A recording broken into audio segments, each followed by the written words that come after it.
I'm just going to start from the beginning. I grew up in a church. I grew up in a Christian family. I know who Christ was my whole life. Um, how the pastor would ask whoever wanted to give their life to Christ. I would do it every time, I want to rededicate my life because, I was told that was a good thing, but I didn't know what it really meant to have Christ as my own personal Lord and Savior. I didn't know what it meant to have a relationship with Him until later on in my life. And so fast forward to my 6th grade year, that was the year I gave my life to God. It was on a Wednesday night, and I just felt God calling out to me. I just felt the Spirit tugging at me, like, "Hey, Whitney, I want you to give your life to me. I want you to surrender your life to me." And I wouldn't just yet, probably because I was really timid back then, and I was afraid someone would look at me weird if I, just did something strange, just cried out to God. I thought someone would look at me weird, so I didn't give my life to Christ that night, even though I felt God saying to me, "Hey, you need to." So I waited, and my mom and my brother and we decided to go to Wendy's and for dinner. And I can't help but laugh at this experience. It was I look back on it, it's kind of funny, but I remember what I was wearing that night. My mom bought me this ugly hot pink jumpsuit. I mean, it's full-on sweatshirt, like my whole body was pink. I looked like the Pink Panther, for goodness sake. And I wore it because she made me. I did not like it. So anyways, it definitely made the experience more memorable, that's for sure. So my mom and my brother and I are in the Wendy's drive-thru. My mom's driving. My brother is in the middle seat and I'm in the back. And all of a sudden, I just feel God's presence tugging at me once again. And the next thing I know, I am bawling, I am crying, tears rolling down my face, and I'm just crying out to Him. I'm silently crying out to Him because I don't want to draw attention to myself and make a scene, because we're in a drive-thru right now. The last thing I want is my mom to worry. And so yeah, that was the night I gave my life to the Lord. I asked Him, "Lord, I want you in my life. Forgive me for the sins that I have made. I want you to be my Lord and Savior." And this is the funny part. The next thing I know, my mom asks me, she's like, "Hey, Whitney, what do you want to eat?" And bawling. I'm like, "I want a cheeseburger." And she turns around and she's like, "Are you okay?" And I'm like, "Yeah." So I just thought that was pretty funny. My brother's like, "What is wrong with you?" But after that, I kind of fell away from God.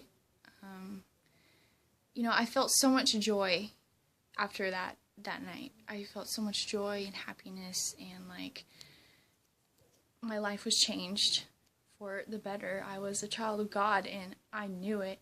And so after that, during my high school years, when I really fell away from the Lord, and it had nothing to do with drugs or alcohol or anything like that, but it dealt with a battle that was inside of me. I dealt with self-image a lot, and for years I hated the way I looked, and for so long I lost that joy because I hated the way I looked. And in the morning, I would do my makeup in the dark because I couldn't stand the way I looked. I just hated it. And I envied the athletic people because they had a nice body, obviously. And I wasn't athletic in any way. I'm more of the musical, artsy type, so I'm sitting down, practicing, drawing, whatever. I'm not out there working out or something, but so I struggled with that a lot, and it got to the point where I would starve myself because I thought I was fat, and that took a turn for the worse. Like, my senior year, I hit rock bottom. I stopped eating. I lost so much weight. I was anorexic, and like, I would work out every night, and I wouldn't eat, so that took a toll on my body. I had no energy. I was depressed. I had to take pills to make me happy. It was just hard. It was very hard. And it was selfish of me to do that, to think of myself, a child of God, and think like, oh my gosh, I have so many flaws. When God, he doesn't make mistakes. He made you, he made me. We're perfect in his eyes, every which way. He loves us so much. And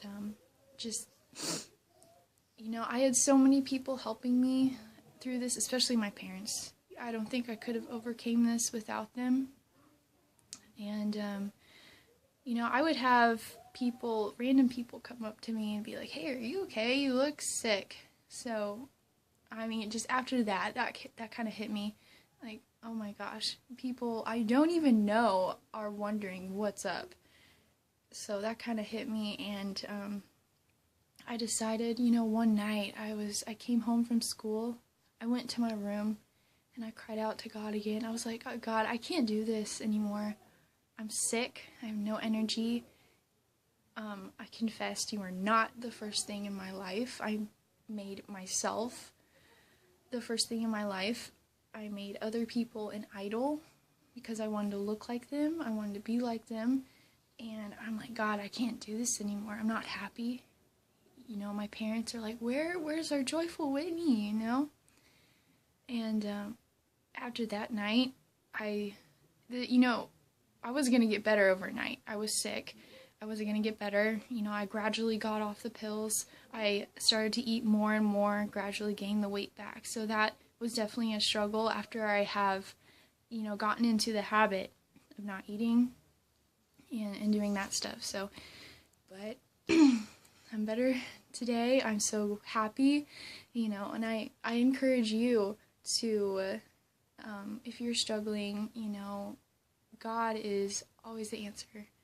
If you're struggling with your faith or anything, it doesn't matter what you did, where you come from, what you've done. He loves you. It's not new to him, what you're doing, what you do, so there's no reason to be embarrassed by it. He loves you. He made you. He's right there reaching out to you. All you have to do is just reach out to him, because he's waiting for you, He's never left you, forsaked you, and, I didn't realize that till the night that I came home from school. I realized, wow, he is right there waiting for me when I needed him. And, after that, I just found so much joy.